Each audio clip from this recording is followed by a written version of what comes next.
Software ఉద్యోగం పోకుండా చూసుకోండి. ఒకటే సోర్స్ ఆఫ్ ఇన్కమ్తో మీరు ఉన్నారంటే, ఒక జీవితం మీద మీరు ఆధారపడి మీరు ముందుకు వెళ్తున్నారంటే, you are just one line below the poverty. మీకు ఒకవేళ జాబ్ పోతే పరిస్థితి ఏంటి? సలీం విషయంలో నేనైతే అంటాను, స్వయం తప్పిదం చాలా ఉంది. కంపెనీలు బ్యాక్గ్రౌండ్ వెరిఫికేషన్ చేసే పద్ధతి మారిందా? ఈ పూణే బేస్డ్ అనే అమ్మాయి ఆత్మహత్య చేసుకుంది. సో గైస్, ఈరోజు ఈ వీడియోలో సాఫ్ట్వేర్ రౌండప్, సాఫ్ట్వేర్లో డిఫరెంట్ థింగ్స్ జరిగాయి, దాని గురించి ఈ వీడియోలో మనం తెలుసుకుందాం. సాఫ్ట్వేర్ ఉద్యోగం పోకుండా చూసుకోండి, పోతే మాత్రం రోడ్డు మీదకి వస్తారు. ఎందుకు ఏంటి? సో దీని గురించి ఒక రీసెంట్గా ఫ్రమ్ బెంగళూరు, మిస్టర్ సలీం, దాని గురించి స్టోరీ. అండ్ దాంతోపాటు మల్టిపుల్ టాపిక్స్ మీద. జాబ్ వచ్చిన తర్వాత బ్యాక్గ్రౌండ్ వెరిఫికేషన్ ఇప్పుడు కొత్త విధానంలో ఉంది. కొత్తగా బ్యాక్గ్రౌండ్ వెరిఫికేషన్ కొత్తగా చేస్తూ ఉన్నారు, దాన్ని బట్టి ఒకరికి ఉద్యోగం పోయింది. దాని గురించి. దాంతోపాటు ఇండియాలో రీసెంట్గా ఒక సర్వే తెలిసింది, ఇండియా పే మ్యాప్ అని చెప్పి. ఇండియాలో పరిస్థితి ఎలా ఉంది, ప్రైవేట్ జాబ్ వాళ్ళకి శాలరీస్ ఎలా ఉన్నాయంటే, దాంట్లో సాఫ్ట్వేర్ ఉద్యోగాల పరిస్థితి ఏంటి, సాఫ్ట్వేర్ ఉద్యోగాలకు మంచి జీతాలు ఇస్తున్నారా లేదా, దాని గురించి. దాంతోపాటు అభిలాష బౌసాహెబ్ అనే అమ్మాయి సూసైడ్ చేసుకుంది. 25 ఏళ్ళ అమ్మాయి జాబ్ చేస్తుంది, పూణే బేస్డ్ కంపెనీ, టెకీ కంపెనీలో జాబ్ చేస్తూ ఉంది. సూసైడ్ చేసుకుంది. దీని గురించి మల్టిపుల్ టాపిక్స్ మీద మనం ఈ వీడియోలో డిస్కస్ చేసుకుందాము. ఫస్ట్ ఇంపార్టెంట్, ఈ సాఫ్ట్వేర్ ఉద్యోగం పోకుండా ఎందుకు చూసుకోండి అనే దాని గురించి మనం మాట్లాడుకుందాము. ఈ బ్యాక్గ్రౌండ్ వెరిఫికేషన్ కొత్తగా మారింది ఏదైతే ఉందో దాని గురించి కూడా మనం మాట్లాడుకుందాము. ఈ సాఫ్ట్వేర్ ఉద్యోగం పోకుండా చూసుకుందాం అనే దాని గురించి మనం మాట్లాడుకుంటే, చాలామంది సాఫ్ట్వేర్ జాబ్ చేస్తూ నెక్స్ట్ దీన్ని అప్గ్రేడ్ చేసుకోవాలి. దీన్ని అప్గ్రేడ్ చేసుకోవాలి, దీన్ని నిలబెట్టుకోవాలి. వీకెండ్స్లో కొత్త కోర్స్ నేర్చుకోవాలి, లేకపోతే మిగతా టైంలో కొత్త కోర్స్ నేర్చుకోవాలి, ఇంకేదైనా స్కిల్స్కి అప్గ్రేడ్ చేసుకోవాలి. జనరల్గా నేను కూడా అదే చెప్తా ఉంటాను, మీ జాబ్ కొంత సెక్యూర్డ్ ఉండాలి అంటే. లేకపోతే ఒకవేళ జాబ్ పోయిన వెంటనే జాబ్ రావాలి అంటే అప్పటికప్పుడు మీరు అప్డేట్ అవ్వాలని ఎప్పుడు చెప్తా ఉంటాను. అయితే రీసెంట్గా టెకీ ఫ్రమ్ బెంగళూరు, మిస్టర్ పేరు వచ్చేసి మిస్టర్ సలీం. ఎన్ఐటీ నుంచి 43.5 lakhs రీసెంట్గా జాబ్ పోయింది. 43 లక్షల ప్యాకేజ్ ఉద్యోగం పోయింది. ఉద్యోగం పోయినాక 3 months శాలరీ ఇచ్చారు. 3 months జీతం ఇచ్చేసి ఇంకా మీ దాన్ని మీరు చూసుకోండి అన్నట్టు చెప్పేశారు, అంటే ల్యాబ్ చేశారు. అయితే దీనికి సంబంధించి ప్రీవియస్ ఇయర్స్గా దాదాపు 30 లక్షల ట్యాక్స్ వరకు కట్టాను. లాస్ట్ ఇయర్ నేను 11 లక్షల ట్యాక్స్ వరకు కట్టాను ఈ జాబ్ పోకముందు కూడా. కానీ ఈరోజు నేను అన్ని ఈఎంఐస్ ఇవన్నీ దాన్ని పెట్టుకొని ఇప్పుడు నెలవారీ తిండి ఖర్చులు కూడా, అంటే మినిమం బేర్ చేయలేకపోతా ఉన్నాను బెంగళూరులో ఉంటూ అని చెప్పి సోషల్ మీడియాలో దీని గురించి చర్చ జరిగింది, దీని గురించి పెట్టడం జరిగింది, దాని గురించి పెద్ద డిబేట్ జరుగుతుంది. అయితే ఫస్ట్ పాయింట్ ఏంటి అంటే, సాఫ్ట్వేర్ ఉద్యోగం పోకుండా చూసుకోవడం అనేది కొన్నిసార్లు మన చేతిలో ఉండదు. స్కిల్స్ ఎప్పటికప్పుడు అప్గ్రేడ్ చేసుకుంటే ఇమీడియట్గా ఇంకో జాబ్ ఎత్తుకునే ఛాన్స్ ఉంది. Point number 1.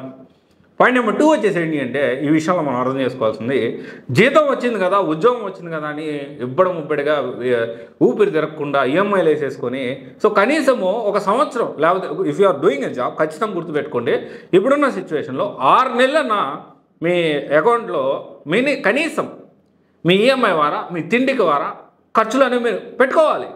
This is very important. బిజినెస్లో అది పాసిబిలిటీ ఉండకపోవచ్చు, ఎందుకంటే బిజినెస్లో ఎలా ఉంటుందంటే పాజిటివ్స్ నెగిటివ్స్, ఒకసారి పాజిటివ్స్ ఉంటాయి, ప్రోస్ ఉంటాయి, నెగిటివ్స్ ఉంటాయి. That is different story. But జీతం విషయానికి చూసుకుంటే మీ ఎక్స్పెక్టేషన్స్ ఏముంది? మీ జీతం తప్ప ఇంకోటి మీకు రావట్లేదు కదా.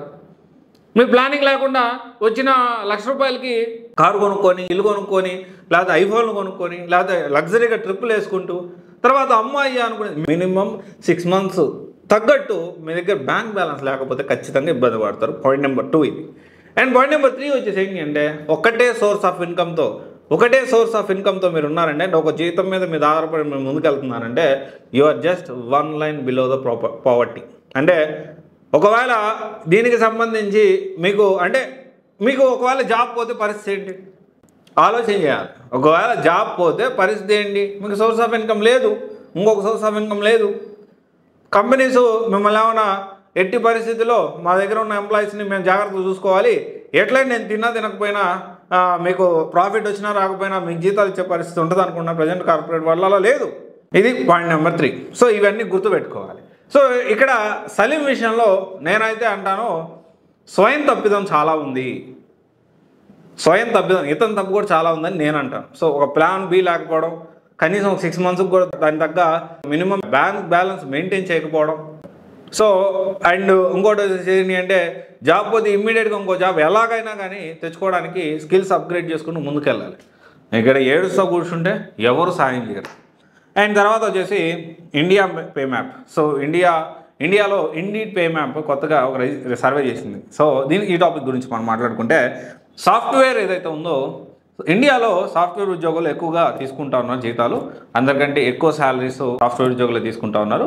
అందులో హైదరాబాద్ వాళ్ళకి సాఫ్ట్వేర్ జీతాలు చాలా ఎక్కువగా ఉన్నాయని చెప్పి సో అంటే దానికి సంబంధించి సో ఒక సర్వే అనేది చెప్తున్నారు. సో ఆ సర్వే కూడా ఇన్ డీటెయిల్ వీడియో నేను ఇంకొక వీడియో కూడా సపరేట్గా దీనికోసం ఎక్స్క్లూజివ్గా చేశాను.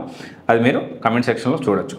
అండ్ తర్వాత వచ్చేసి ఏంటి అంటే పూణే బేస్డ్ టెక్కీ గురించి మాట్లాడుకొని ఈ బ్యాక్గ్రౌండ్ వెరిఫికేషన్ కంపెనీలు కొత్తగా చేస్తూ ఉన్నాయి. కంపెనీలు బ్యాక్గ్రౌండ్ వెరిఫికేషన్ చేసే పద్ధతి మారిందా? సో దాని గురించి మనం మాట్లాడుకుందాం. దానికంటే ముందు ఈ పూణే బేస్డ్ టెక్కీ అనే అమ్మాయి సో ఆత్మహత్య చేసుకుంది. సో ఇక్కడ ఈ అమ్మాయి ఏం చేసిందంటే సో ఈ అమ్మాయి వచ్చేసి 25 ఇయర్స్ దాదాపు 21 అంతస్తు నుంచి దూకి చచ్చిపోయింది. అండ్ ఇక్కడ ఒకటే విషయం ఏంటి అంటే work pressure. So Monday to Friday office work చేసేదంట. సాటర్డే సండే స్కిల్స్ అప్గ్రేడ్ చేసుకోవడానికి కోర్సులు నేర్చుకునేది. సో ఈ ప్రెజర్కి ఆల్రెడీ వెయిట్ లాస్ అయిపోయింది. ఆ ప్రెజర్ తట్టుకోలేక డిప్రెషన్లోకి వెళ్ళిపోయి 21 అంతస్తులని దూకి చచ్చిపోయింది. అక్కడ ఒకటే విషయం ఏంటి అంటే ఇక్కడ మనం చేసే వర్క్కి ఖచ్చితంగా ఎంజాయ్ చేస్తూ అంటే ఇక్కడ ఒకటే విషయం ఏంటి అంటే ఈ రోజుకి కూడా జాబ్ లేకుండా అల్లాడుతున్న వాళ్ళు చాలామంది ఉన్నారు. నిజమా కాదా? జాబ్ లేకుండా ఇబ్బంది పడుతున్న వాళ్ళు చాలామంది ఉన్నారు. సో ఆ విషయం మనం గుర్తుపెట్టుకొని అంటే ఫస్ట్ పాయింట్ ఏంటంటే మనకి ఏదైతే ఉందో దాన్ని కొంచెం మనము ఎలా అంటే కొంచెం మంచిగా భావించాలి. ఫస్ట్ ఆఫ్ ఆల్ ఇంకా గ్రో అవ్వాలి, ఇంకా పెద్దగా అవ్వాలి.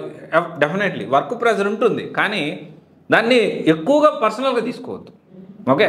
సో ఈ రోజుకి జాబ్ లేని వాళ్ళు చాలామంది ఉన్నారు. జాబ్ వచ్చారు, హ్యాపీగా జాబ్ చేసుకునే వాళ్ళు ఉండాలి.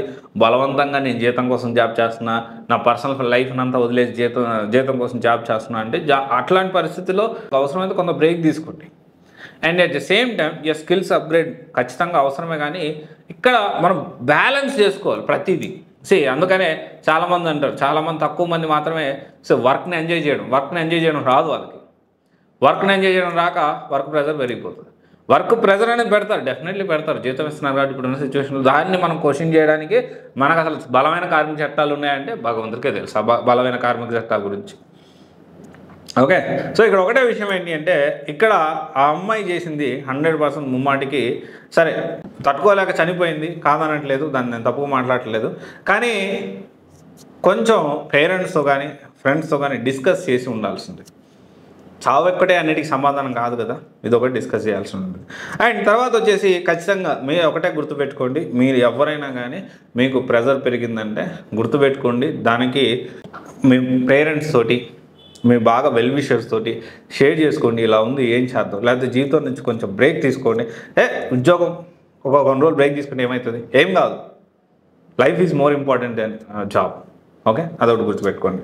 అండ్ తర్వాత వచ్చేసి బ్యాక్గ్రౌండ్ వెరిఫికేషన్ చేసే పద్ధతి మారిందా? సో రీసెంట్గా ఏం జరిగిందంటే బ్యాక్గ్రౌండ్ వెరిఫికేషన్ చేసే పద్ధతి మారింది అనే దగ్గర నుంచి మనం మాట్లాడుకునేటప్పుడు జనాలు ఏం చేస్తారు? బ్యాక్గ్రౌండ్ వెరిఫికేషన్ అంటే offer letter, pay slips, relieving letter, లేకపోతే హైక్ లెటర్స్, అండ్ దీనికి సంబంధించిన ఫామ్ 16 లేకపోతే BF 16 ఇంకా ఇలా బ్యాంక్ స్టేట్మెంట్ ఇలా అడుగుతూ ఉంటారు జనరల్గా. అండ్ మీ తర్వాత మీ స్టడీ బ్యాక్గ్రౌండ్ సంబంధించిన సర్టిఫికేట్స్ దాన్ని క్రాస్ వెరిఫై చేస్తూ ఉంటారు. రీసెంట్ డేస్లో వాళ్ళ కెపాసిటీకి మించి అంటే ఆ కంపెనీ బడ్జెట్ కంటే ఎక్కువ అతను ఇంటర్వ్యూ ఇచ్చే విధానం నచ్చి 23 lakhs ప్యాకేజ్, 23 లక్షల ప్యాకేజ్ ఇచ్చారంట జాబ్ అనే కంపెనీ. అయితే లాస్ట్ మూమెంట్లో వెరిఫికేషన్లో భాగంగా సోషల్ మీడియా అకౌంట్లో ఎక్కడో మతపరమైన కమెంట్స్ చేశారని చెప్పి వెనక్కి తీసుకున్నారు ఆఫర్ లెటర్ని. అంటే పరిస్థితి మనం ఏం సోషల్ మీడియాలో ఏం షేర్ చేస్తున్నాం, ఏం రీషేర్ చేస్తున్నాం చాలా ఇంపార్టెంట్. అండ్ ఇంకో వచ్చేసి కమింగ్ డేస్లో వెరీ సూన్ ఆర్ లేటర్ ఇలా ఆల్రెడీ యూఎస్లో చాలా దీన్ని బాగా క్షుణ్ణంగా పరిశీలిస్తున్నారు బ్యాక్గ్రౌండ్ వెరిఫికేషన్. అది మెల్లగా ఇండియాలో కూడా రాబోతుంది. ఏంటి అంటే మనం సోషల్ మీడియాలో మనం చేసే కమెంట్స్. సో అంటే ఈ మధ్య ఒకటి నేను గమనించాను, ఎవరో డ్యాన్స్ వేస్తారు, దాన్ని ఇంకొకరు ఈ వీడియో మీరు చూడండి, ముందు వీడియో చూడండి, తర్వాత కమెంట్స్ నేను చదివి వినిపిస్తానని చెప్పి అసభ్యమైన కమెంట్స్ చదివి వినిపిస్తూ ఉన్నారు. ఫార్చునేట్లీ ఆ అసభ్యమైన కమెంట్స్ పెట్టేవాళ్ళు వాళ్ళ ఫోటో అన్నీ ఉంటున్నాయి. అంటే ఫోటో మార్చి చేయమని కాదు, ఐడి ట్రేస్ చేయడం పెద్ద సమస్య కాదు, కానీ ఖచ్చితంగా ఇలాంటివి ఏదైతే ఉన్నాయో సో ఖచ్చితంగా ఫ్యూచర్లో బ్యాక్గ్రౌండ్ వెరిఫికేషన్లో ఇలాంటి పరిస్థితులు కూడా రాబోతా ఉన్నాయి. So be aware of that. So ఇది మీ అందరికీ ఇప్పుడు ఇండైరెక్ట్గా ఒక విషయం చెప్పాను. సో ఎంతమందికి అర్థమైందో నాకు తెలియదు. సో మీరు ఏదైనా కానీ మాట్లాడే ముందు పబ్లిక్లో ఏదైనా మీ సోషల్ మీడియాలో షేర్ చేసే ముందు కొంచెం జాగ్రత్తగా ఆచితూచి షేర్ చేయాల్సిన అవసరం ఉంది. కమింగ్ డేస్లో బ్యాక్గ్రౌండ్ వెరిఫికేషన్ చేసే పద్ధతి ఇంకా మారుతుంది. సో పద్ధతి మారి మీరు ఏదైతే సోషల్ మీడియాలో ఏదైతే ఉందో దాన్ని కూడా కన్సిడరేషన్ తీసుకునే దానికి అవకాశం ఉంది. ఇది ఆల్రెడీ యూఎస్లో జరుగుతూ ఉంది. యూఎస్కి వ్యతిరేకంగా కానీ సో ఏదైనా ప్రొటెస్టులు చేస్తున్నా కానీ ప్రజెంట్ ఉన్న సిచ్యువేషన్లో వాళ్ళకి ఉద్యోగాలు ఇచ్చే పరిస్థితి యూఎస్లో లేదు. ఓకే, ఇది ఒకసారి ఆలోచించండి. Thank you. This is Raj signing off.